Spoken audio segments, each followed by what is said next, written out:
kam hande cekku mi wonani on min ko ngongol min mo ngombe heege fof gondi waja ɗo tim walla so promoteur min mo wondi tan hande anga mala min an directeur baba jogonɗa o noa shot namdanɗa tan ko ɓoy tan namdata a namta ko tan ko hes ma Allah gila garɗa ha joni ko dicteur woni o dicteur ko yeyi fini ko liɓi dicteur aɗa yeyanno hakke dambude nayyi ñalaw eyyi joni mom ƴewɗa hen rewɓe tan subaka jamma e ñanom aɗa andi tan mi nanngat debbo tan mi resa ɗum anani yaha amin puɗɗo tan ndeysan ha fuɗɗo amin puɗɗo wondirde no fewi tan min ceera kadi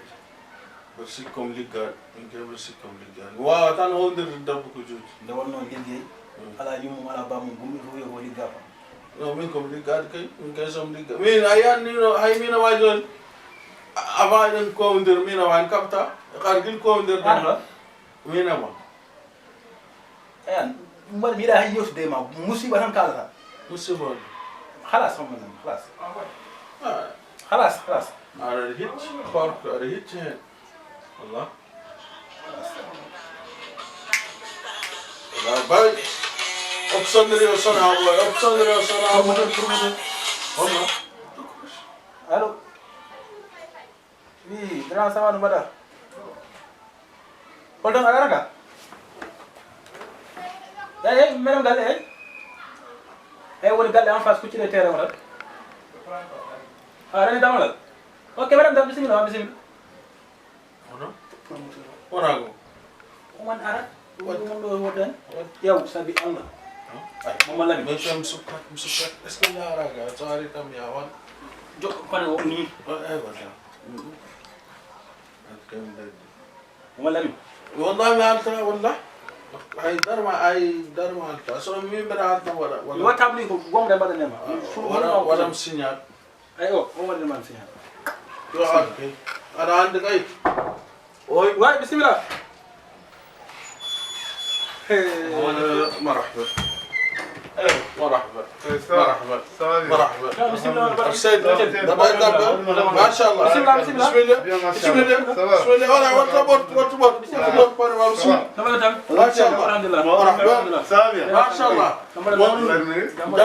ما شاء الله الحمد لله ما شاء الله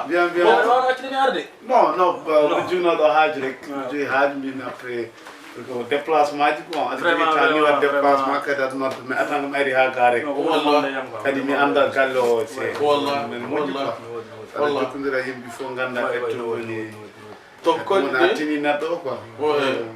ça va ما شاء الله selli mawɗum vraiment ka neɗɗo moƴƴo ha ka neɗɗo moƴƴo aɗa hakki ko heewi ko ñanden har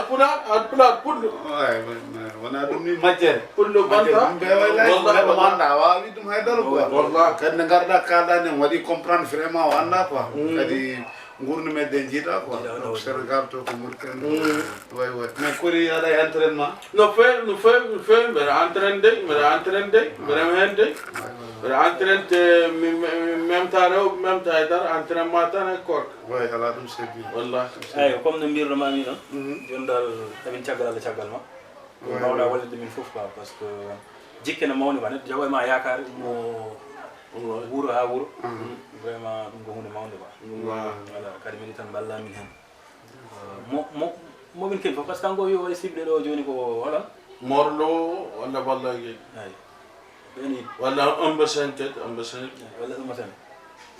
hayye keni mo kamɓe fof keni mo kamɓe fof mi wiya waɗi mi proposé Ama Baldé o wi kanko wawi kama ko cippude nder sukaɓe ay bon kala ko kam ko normalement no fof koye sa ƴi koye contrat ji jeeya mais no kalɗani somi faami ko champion ɗi o sohli e ɓen ɗon kadi aɗa andi ɗon waɗi lawol seeɗa quoi o andaka ɗo taw kanko woni champion murten de